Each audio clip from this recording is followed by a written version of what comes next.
রাতের বাজে এখন 12:47 আর আমি বসে পড়ছি একদম শাড়ি টাড়ি পরে মেকআপ করতে। আমার মাথায় ওই দিন কি ভূত চাপছিল আমি নিজেও বলতে পারি না। ভিডিও করতে করতে আমার সাথে কি হলো সেটা পুরো শেষ পর্যন্ত ভিডিওটা অবশ্যই দেখো তোমরা। আসসালামু আলাইকুম এভরিওয়ান, সবাই কেমন আছো তোমরা?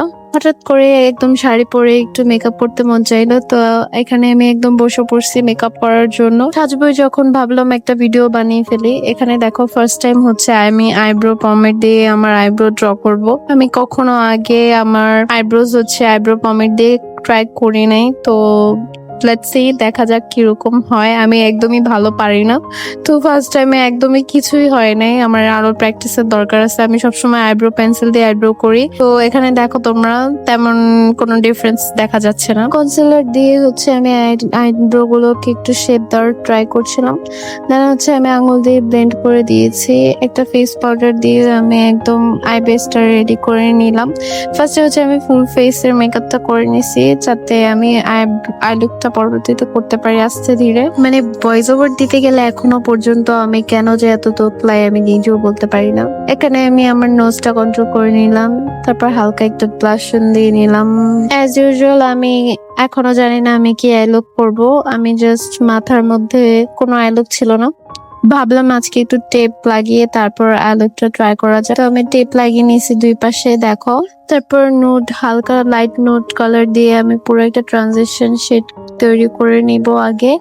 তারপর আমি সাইড দিয়ে একদম ডার্ক কালার গুলো অ্যাড করব। জাস্ট এই সাইডটাতে দেখো তোমরা, জাস্ট সাইডটাতে হচ্ছে আমি ডার্ক কালার গুলো অ্যাড করছি। আর হ্যাঁ, আমি হচ্ছে নোট কালারের পরে একটা অরেঞ্জের শেডও দিছিলাম আর কি পুরো আইডিতে।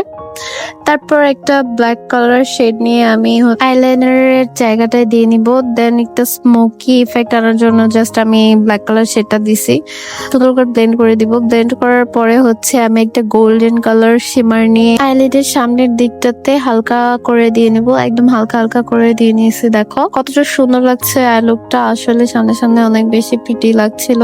তোমরা হলুদে যে কোনো একটা লুকে এরকম কোনো আই লুক দিতে পারো, বা তোমরা কোনো ড্রেসের সাথেও দিতে পারো, অনেক বেশি প্রিটি লাগবে। আসলে টেপ লাগিয়ে আই লুক গুলো করলে না, মানে আই লুক গুলো অনেক শার্প হয়, দেখতেও অনেক বেশি ভালো লাগে। তারপর লোয়ার ল্যাশ লাইনেও হচ্ছে আমি নোট কালার আর ব্রাউন কালারটা দিয়ে একটু স্মাচ করে নিয়েছি, দেখো কতটা সুন্দর লাগছে। আর হচ্ছে আমি হোয়াইট কাজল ইউজ করছি।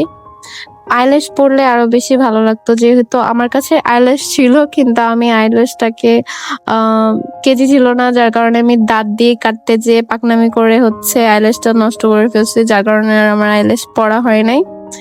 তারপর এই তো দেখো, ফার্স্টে হচ্ছে আমি একদম রেড কালার একটা লিপস্টিক দিছিলাম, বাট আমার কাছে মনে হচ্ছিল যে আমি লাইনারটা মানে লিপ লাইনারটা বেশি দিয়ে ফেলছি, যার কারণে আমার কাছে একদমই ভালো লাগছিল না। আর রেড লিপস্টিকও অনেক বেশি ওভার ওভার লাগছিল, যার কারণে পরবর্তীতে আমি আবারও নোডে ব্যাগ চাই। এই তো দেখো এখন কিন্তু বেশ প্রিটি লাগছিল, নিজের প্রশংসা নিজে করে ভাষায় ফেলতেছি। তারপর দেখো এই তো আমি আমার জুয়েলারি পরে একদম রেডি। এটা ছিল আমার ফাইনাল লুক। কেমন লাগলো তোমরা কমেন্টে জানিও।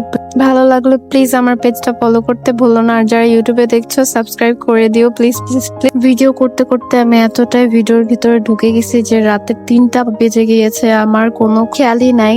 আর এখন এই মেকআপ তুলে এগুলি সব গুছাতে আমার আরো 1 ঘন্টা চলে গিয়েছিল। রাতে 4টা বাজে আমি সেদিন ঘুমিয়েছিলাম। এই যে দেখো আমার মেয়ে ঘুমা